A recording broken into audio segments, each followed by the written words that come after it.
Halo, Joko Christian di sini. Dan pada video kali ini, saya akan membahas tentang Dynamic Host Configuration Protocol atau DHCP yang ada pada jaringan komputer.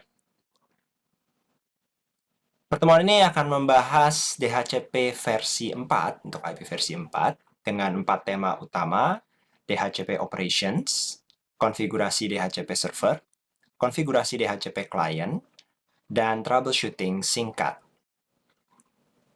Kita mulai dengan DHCP Operation. DHCP adalah protokol yang berfungsi memberikan alamat IP pada klien yang membutuhkan. Karena setiap perangkat yang mau terhubung ke jaringan dan bisa berkomunikasi satu sama lain memerlukan sebuah alamat. Nah, alamat ini dalam praktiknya ada banyak jenis, tapi de facto adalah alamat dari protokol IP versi 4 atau IP versi 6 yang digunakan saat video ini dibuat. Nah, sebuah DHCP server versi 4 itu digunakan untuk memberikan alamat tersebut. Sifatnya scalable dan mudah untuk dimanajemen. DHCP server bisa dipasang pada server khusus, mesin Linux, mesin Windows, atau pada perangkat intermediate seperti router atau multi-layer switch. Nah, pada gambar ini terlihat bahwa ini gambaran ilustrasi singkat, sebuah klien yang terhubung akan meminta sebuah alamat IP, ya, secara kasarnya seperti ini, dia akan mengirim secara broadcast, saya butuh layanan IP dari DHCP server. Dan DHCP server memberikan jawabannya untuk digunakan klien. Itu gambaran yang sangat umumnya. Tapi kalau kita mau melihat lebih detail, sebenarnya ada beberapa proses yang terjadi. Perlu diketahui, DHCP bekerja dengan mekanisme sewa. Jadi, di sini klien yang terhubung dengan jaringan saat protokol layer 2-nya sudah aktif dan oke, maka dia akan mengirimkan broadcast di sini. Saya ingin meminta alamat IP, kurang lebih seperti itu ya. Ini disebut dengan paket DHCP Discover.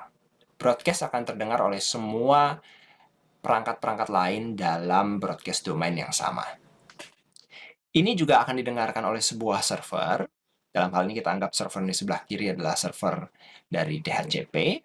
Dan server DHCP akan memberikan DHCP offer yang sifatnya unicast. Jadi bisa dikirim secara unicast karena dari pesan broadcast-nya DHCP client terdapat alamat MAC secara unicast yang bisa digunakan oleh server untuk mengirimkan balasannya. Jadi di sini ada DHCP offer, tawaran ya. Tawaran dari server, saya DHCP server sekian gitu ya. Dan saya bisa menawarkan kepada kamu alamat IP sekian, subnet masknya sekian, dengan alamat gateway sekian. Misalnya. Tawaran ini kemudian akan diterima oleh klien dan dia akan mengirimkan DHCP request. Memang namanya DHCP request, tapi di sini posisinya bukan meminta lagi, tapi menyatakan penerimaan dari tawaran DHCP offer tadi. Ya, ini dikirim secara broadcast kembali. Saya menerima tawaran dari DHCP server. Kemudian DHCP server akan membalas lagi dengan DHCP acknowledge, yang merupakan tanda terima terhadap pernyataan DHCP request dari si klien. Jadi hati-hati dengan bahasanya, di sini DHCP request di sini bukan meminta, tetapi menyatakan persetujuan atas tawaran. Memintanya adanya di DHCP Discover. Oke, nah kalau masa sewanya hampir selesai, maka klien akan mengulangi proses dari DHCP request secara unicast untuk memperpanjang masa sewa dan dibalas kembali dengan DHCP acknowledgement. Nah, panjang masa sewa itu diaturnya di server. Bisa pendek sekali atau panjang sekali, tergantung kebutuhan dan konfigurasi dari admin. Pesan-pesan DHCP akan dikirimkan dalam format paket DHCP. Dan dalam hal ini kita akan melihat format paket untuk DHCP versi 4. Di sini kita bisa melihat ini adalah ukurannya ya untuk bitnya ya, 8, 16, 24, sampai bit ke-32. Dan di sini kita akan lihat diawali dari kode op, lalu diikuti kode hardware. Hardware ini nanti ditentukan oleh layer 2-nya, apakah itu Ethernet, frame relay, atau serial. Lalu hardware address length, di sini panjang dari alamatnya. Lalu banyak hop untuk control forwarding pesan.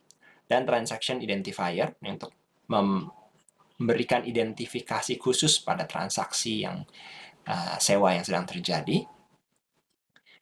Diikuti dengan seconds, jumlah detik sejak klien mencoba meminta atau memperpanjang sewa IP. Ini digunakan oleh server DHCP untuk prioritas jawaban jika ada banyak klien sekaligus meminta IP dalam waktu yang berdekatan.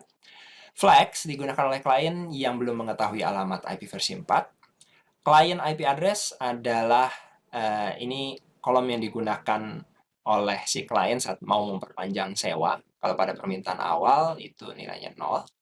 Lalu your IP address, ini adalah data dari server yang ditawarkan ke klien. Lalu server IP address adalah alamat IP dari si servernya sendiri, supaya si klien bisa mengetahui alamat si IP dari si server. Lalu gateway IP address adalah alamat IP gateway, umumnya adalah interface router yang dikonfigurasikan pada DHCP server. Bisa jadi pada mesin yang sama, bisa juga pada mesin yang berbeda. Yang penting ini yang koneksi keluar jaringannya. Lalu client hardware address adalah alamat layer fisik dari si klien.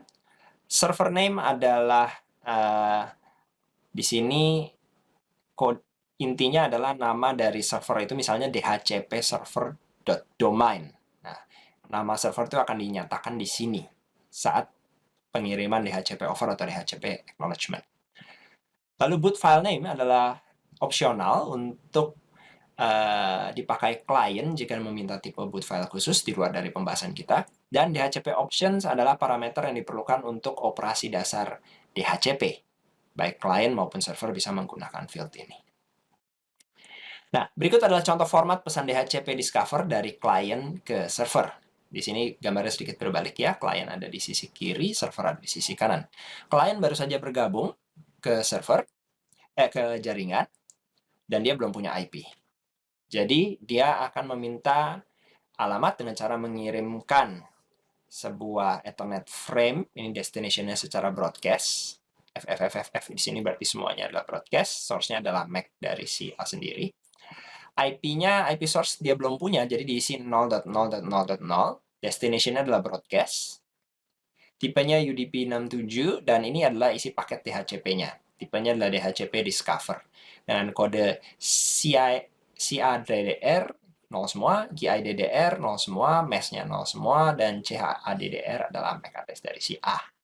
Ini format balasan DHCP over dari server. Jadi ini arah dari server yang menerima lalu memberikan balasan.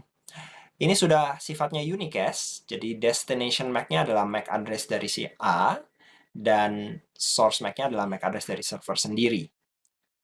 Kemudian IP source adalah IP 192.168.1.254. Itu adalah IP dari si server. Dan IP address 192.168.1.10, IP destination, ini adalah sekaligus yang juga ingin ditawarkan kepada si klien. Tipenya UDP 68, ya. Sini sudah mulai terisi, ini adalah alamatnya. Bagian kedua adalah konfigurasi dasar DHCP versi 4. Konfigurasi yang kita bahas di sini adalah konfigurasi pada perangkat intermediat, yaitu router, yang difungsikan juga sekaligus sebagai DHCP versi 4 server. Perlu diketahui bahwa DHCP versi 4 server dan versi 6 server itu tidak 100% harus ada di router. Bisa saja diletakkan di server atau mesin terpisah yang terhubung di dalam jaringan tersebut. Yang penting ada di dalam broadcast domain yang sama dari si perangkat yang membutuhkan alamat IP tersebut. Ya. Nah, di sini kita akan lihat sebuah router Cisco dikonfigurasikan sebagai DHCP versi 4 server. Secara umum kita harus melakukan 3 langkah.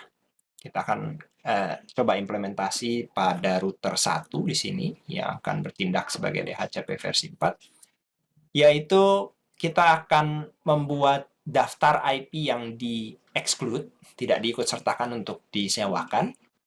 Lalu kita akan konfigurasi pool-nya, daftar IP yang mau disewakan, dan konfigurasi fungsi tambahannya. Kita awali dari excluding IP versi 4 address.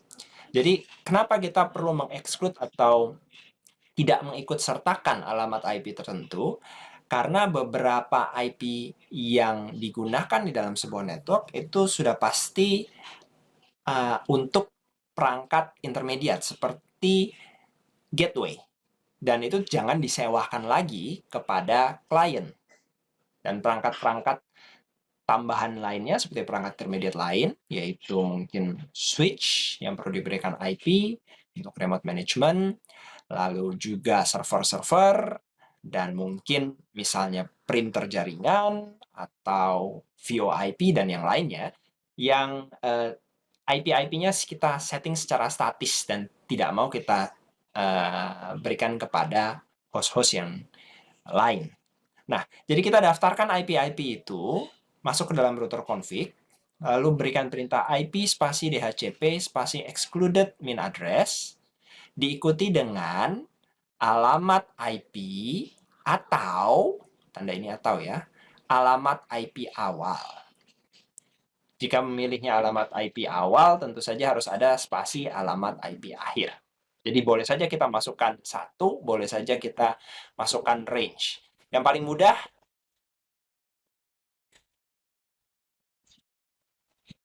sebenarnya adalah menggunakan range. Jadi ini contoh yang pertama, R1 config IP DHCP excluded min address, artinya jangan masukkan alamat dari 10.1 hingga 10.9. Kita juga bisa menambahkan lagi IP DHCP exclude address, jangan masukkan juga 254. Jadi IP 1 sampai 9, 1, 2, 3, 4, 5, 6, 7, 8, 9, dan 254 tidak akan disewakan, tidak akan dimasukkan dalam daftar yang disewakan oleh DHCP server. Nah, sekarang konfigurasi pool DHCP versi 4. Itu langkah yang kedua. Kita akan menyatakan alamat IP versi 4 yang disediakan untuk disewakan. Kita akan mengelompokkannya dalam sebutan pool. Pool itu akan kita berikan nama. Masuk ke dalam global configuration dari router, lalu berikan perintah IP spasi DHCP spasi pool, diikuti dengan nama poolnya. Nama poolnya disarankan tanpa spasi. Ini contohnya adalah IP DHCP pool spasi LAN min pool min 1. Jadi kita bisa buat banyak pool sebenarnya. Setelah kita berikan perintah itu, akan berubah menjadi DHCP config atau specific configuration, dan kita masukkan alamat jaringannya. Jadi setelah pool dibuat, kita tambahkan alamat jaringannya dengan format network spasi alamat jaringan, network address ya, boleh diikuti dengan pilih salah satu mask, netmask maksudnya di sini, atau prefix length. Contoh yang ini adalah dengan network 192.168.10.0, subnet masknya dinyatakan 255.255.255.0. Ya. Nah, sesudah itu, kita lakukan langkah berikutnya, kita berikan default router. Default router ini adalah untuk gateway-nya nanti. Jadi, informasi ini akan diberikan oleh server DHCP kepada klien juga, supaya kliennya bisa mengetahui gateway-nya di mana. Jadi di sini kita berikan perintah default min router, lalu spasi alamat default router pertama. Biasanya cukup, tapi kalau perlu bisa diberikan lagi spasi alamat default router kedua, ketiga, dan seterusnya. Oke, di sini. Berikutnya kita lanjutkan dengan alamat DNS server. DNS server adalah server yang melakukan resolusi DNS, dan kalau disertakan langsung di DHCP server, maka memungkinkan nanti si klien menanyakan permintaan DNS ke DNS server ini. Cukup mudah, perintahnya adalah DNS min server, lalu diikuti alamat DNS server 1, dan kalau mau ditambahkan dengan alamat DNS server kedua dan ketiga. Ini yang contoh hanya dengan satu saja. DNS min server, ini alamat DNS servernya. Bisa juga kita tambahkan dengan domain name, menyatakan nama domain dari network ini. Perintahnya adalah domain min name spasi nama domainnya. Nama domain juga tidak boleh ada spasi. Ini contohnya. Perhatikan semua perintah ini ada di dalam specific configuration dari DHCP ya. Diindikasikan adanya min config setelah DHCP di dalam kurung. Oke, berikutnya kita juga bisa memberikan lama sewa. Lama sewa ini kita bisa nyatakan dengan perintah list spasi. Kita harus pilih ya. Ini satuannya adalah hari defaultnya. Tapi kita juga bisa menyatakan lebih singkat. Kita tidak mau menyewakan satu hari penuh. Misalnya kita mau hanya berapa jam, kita masukkan nilai jamnya. Atau mau hanya beberapa menit, atau kombinasi jam dan menit. Atau masa sewanya terus-menerus, infinite. Jadi ini contoh sewa untuk satu hari, list spasi 1, itu maksudnya satu hari 24 jam. Kalau hanya 1 jam, maka bagian harinya diisi 0, dan bagian jamnya diisi 1. Kalau 1 menit, maka kita isi list spasi 0, spasi 0, spasi 1. Jadi harinya 0, jamnya 0, menitnya 1.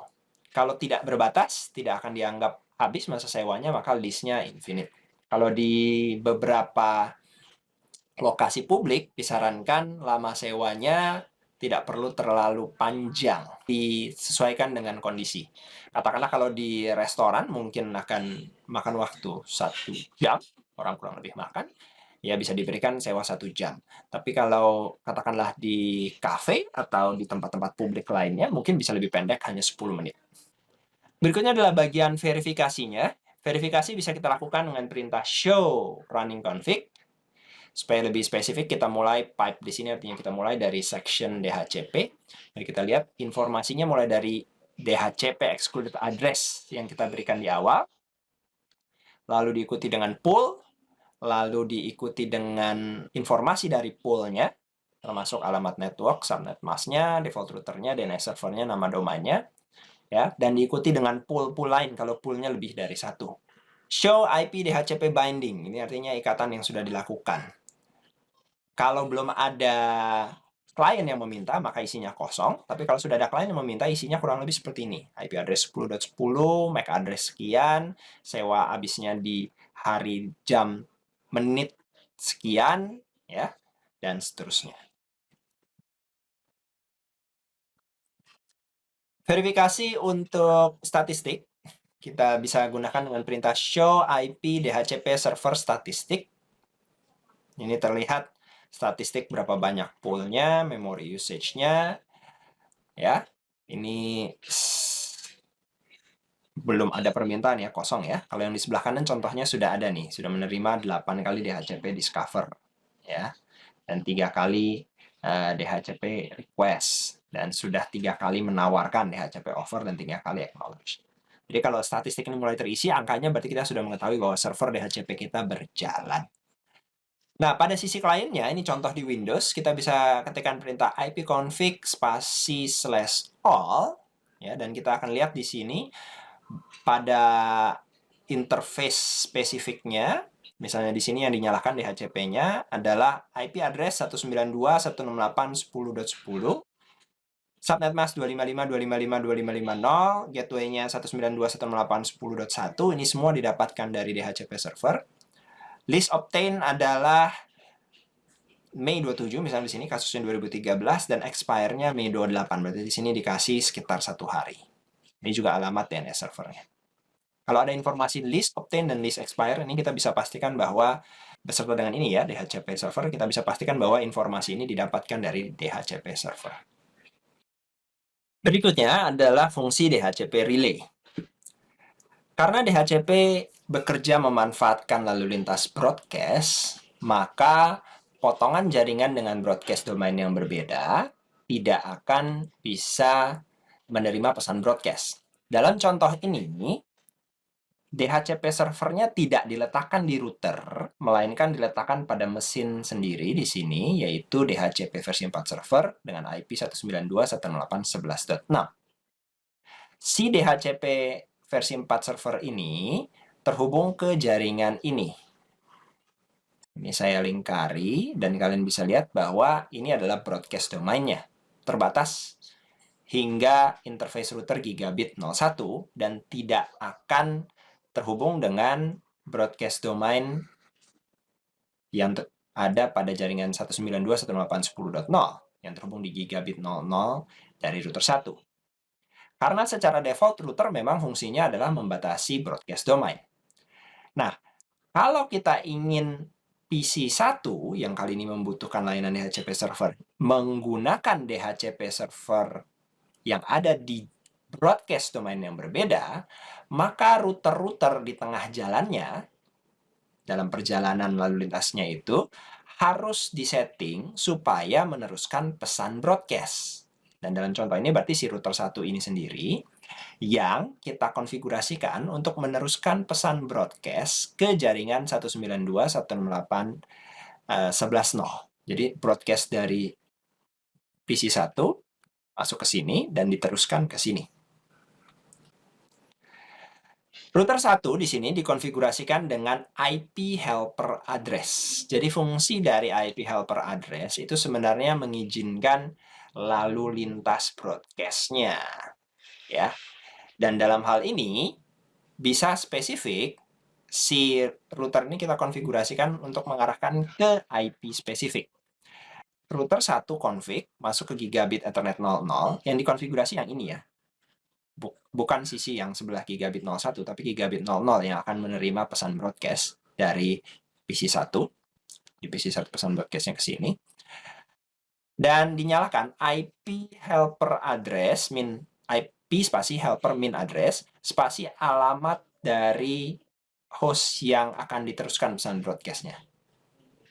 Jadi dalam hal ini nanti lalu lintas broadcast yang diterima di gigabit 00 router 1 akan diteruskan ke 192.168.11.